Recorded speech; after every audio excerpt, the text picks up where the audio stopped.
For the latest in strategic affairs, subscribe to our YouTube channel. Click the bell icon for updates. Hello and welcome to Strat News Global. On International Yoga Day on 21st June this year, while the world celebrated the benefits of yoga and of course the entire effort was led by Prime Minister Narendra Modi by doing yoga at the UN General Headquarters in New York. One aspect of the Yoga Day that stood out was about how the Indian Navy deployed its ships across the oceans and showed its flag, Indian flag, in different nations, just taking advantage of the Yoga Day celebrations. The Indian Navy's reach and its role of late has come in for praise from several countries. And what that role is and what this Indian Navy bring to India's security, not just along the shores, but much beyond the shores, is the subject of this week's Simply Nitin. I am Nitin Gokhale.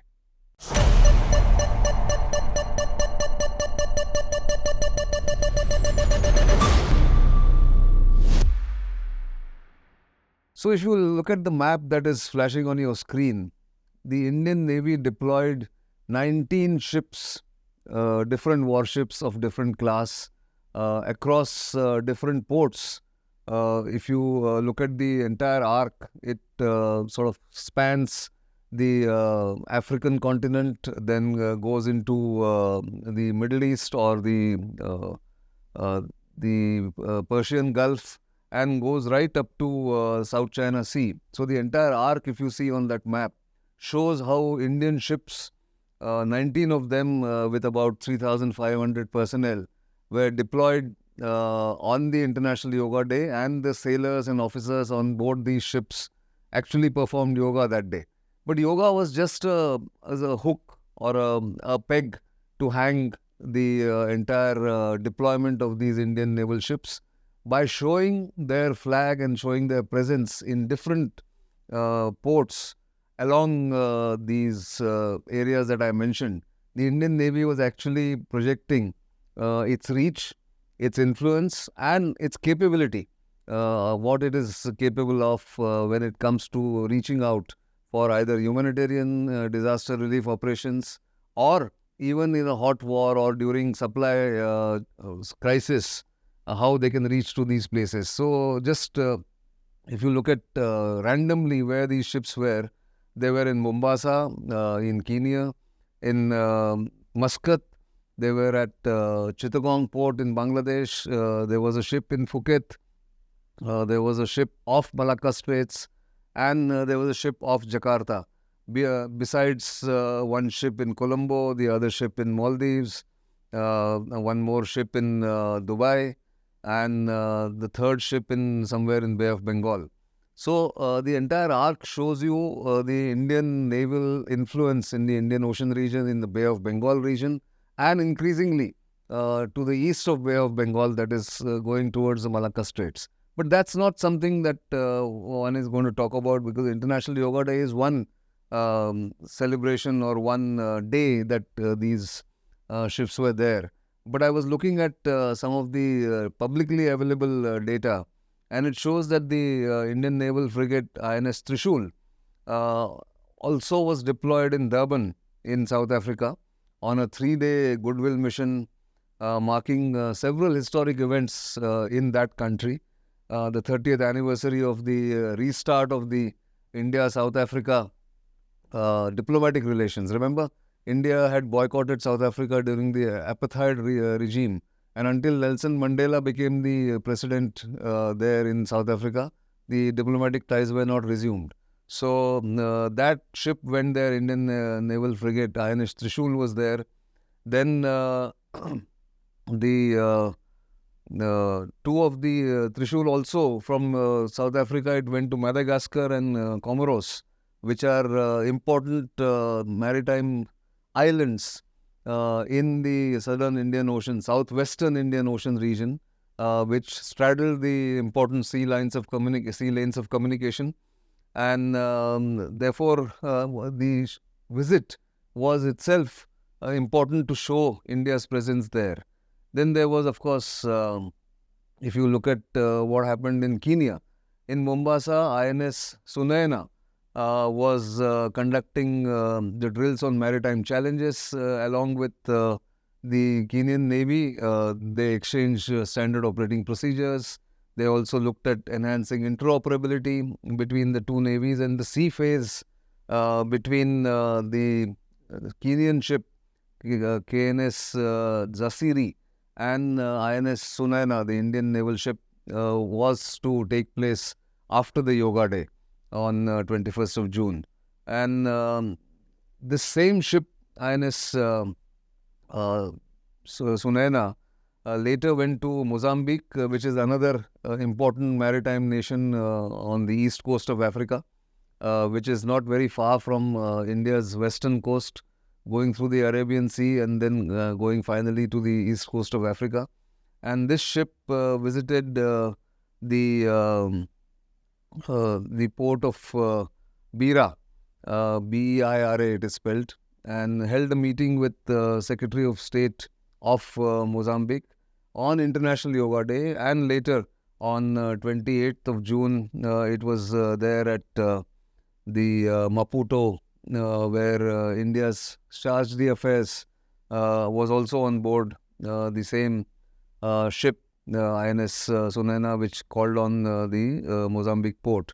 So many of these ships which go to these places, the importance of the visit of these ships is in the fact that they not only go the distance from their bases in say Western Naval Command in Mumbai and Karwar and other places, but also allow exchange of information, allow exchange of intelligence, allow sailors and officers on both sides to understand each other's way of operating on the high seas. And similarly, INS Trishul also went to Seychelles, which is another small island nation in the southwestern Indian Ocean region. So this was only one glimpse of what the Indian ships can do.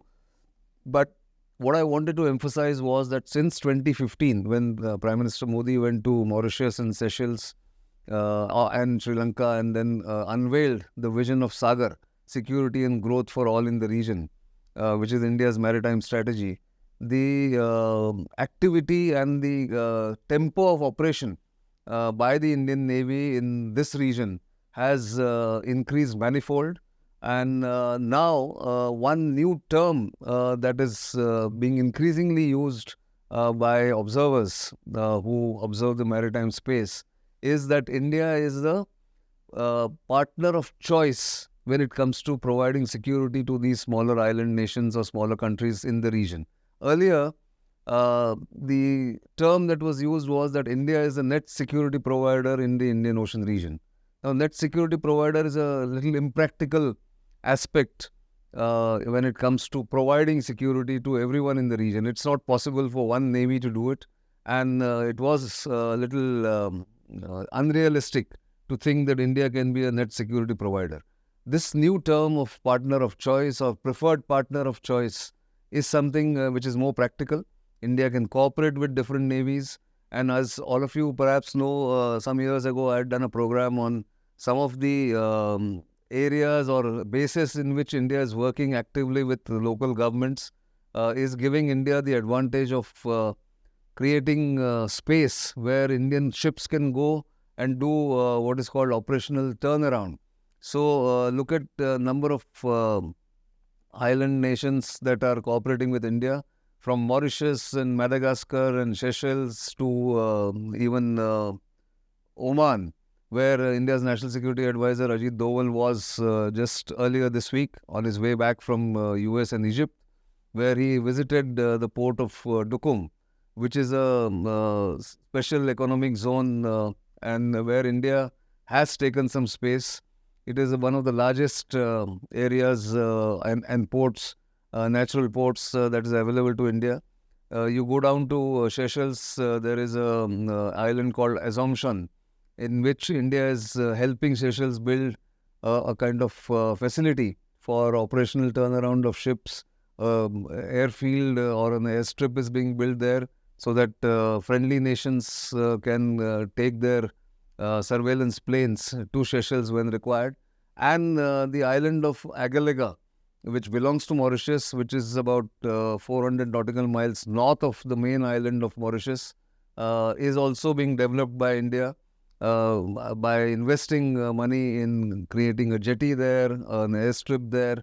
But no military assets are based there as of now, lest anybody thinks that this is what India is doing and creating bases like the Chinese have done in Djibouti on the east coast of Africa.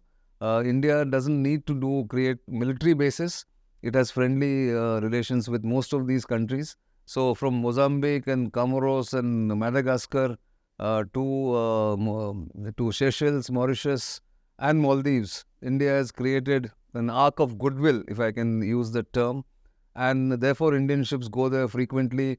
India helps nations in distress during natural calamities like it did with Mozambique, or evacuates people when there is a war that breaks out, like it happened in Yemen some years ago, or supplies water, drinking water to Maldives when the main water treatment plant broke down in Malé, and India immediately rushed 2 ships to Maldives with drinking water to tide over the immediate crisis. So that way India becomes security and development partner of choice of these nations.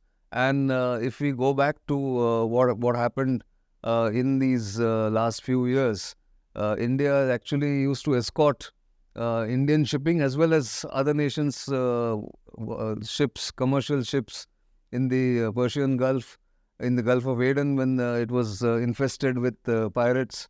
So India continues to patrol those areas when required, provide security, and continue to do what it does best, of being friends with as many nations as possible, not treading on anybody's toes, but always being there to help these nations. When vaccines were to be transported, when vaccines were to be supplied during the COVID crisis, India was very much there, and the Indian Navy played a major part in doing this. All of you know how Indian naval ships evacuated Indians and others from Sudan when fighting broke out recently, and the ships were there immediately at Port of Sudan and brought them back to the nearest ports so that they could come back to India safe and sound. So therefore, the reach and the effectiveness of the Indian naval ships and the Indian naval personnel is something that I wanted to flag to you. Of course, India has good cooperation in terms of intelligence and information. The IFC IOR, as they call it, the International Fusion Center for the Indian Ocean region, which is established in Gurgaon, where several nations have their officers posted here. So exchange of information, real-time information on natural calamities or storms, or even ships in distress, is all shared in this IFC IOR, which is a very big initiative that India has taken along with other nations, friendly nations. And several countries are now increasingly sending their LOs or liaison officers at Gurgaon to be posted there so that they can liaise with their own navies when required and pass on the information when required.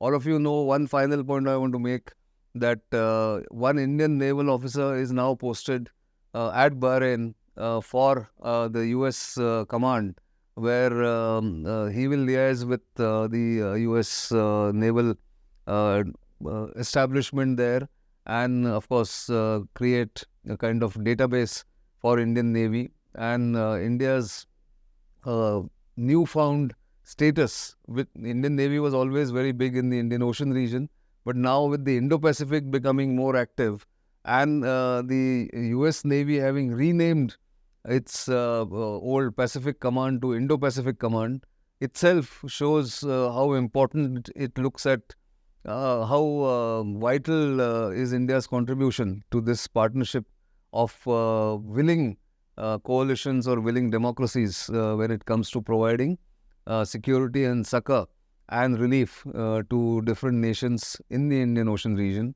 and, of course, the wider Indo-Pacific. So it's a good way to reiterate and also reassure the world and smaller nations in this region that Indian Navy is always there, the Indian government is always there to help, and therefore the need to keep Indian Navy always updated and strengthen its hands and its capability is something that Indian government does regularly and updates its arsenal, updates its capabilities. That's something that the Indian Navy is looking to step up whenever new challenges occur in this area. That's all I have this week. This was something that you should look at. Maps give you an idea. The oceans are vast, and no one nation can actually police or even provide security in the vast expanse of different oceans, Indian Ocean, Pacific, and then going further to Atlantic and other places. But that's something that we should be proud of, and we should keep a watch on how India is developing its relations, its connectivity with different nations in this area, which is vitally important to India's energy security as well as for its diaspora spread all across West Asia or Middle East and then in Africa. So do keep watching Sat News Global, and of course send your feedback and comments. We always welcome them. You know where to reach us. Our social media handles are all visible on the screen. And do subscribe to our YouTube channel. As we go forward, we'll try and bring you as many different and interesting aspects of India's national security, foreign policy, and strategic issues. For the time being, it's goodbye.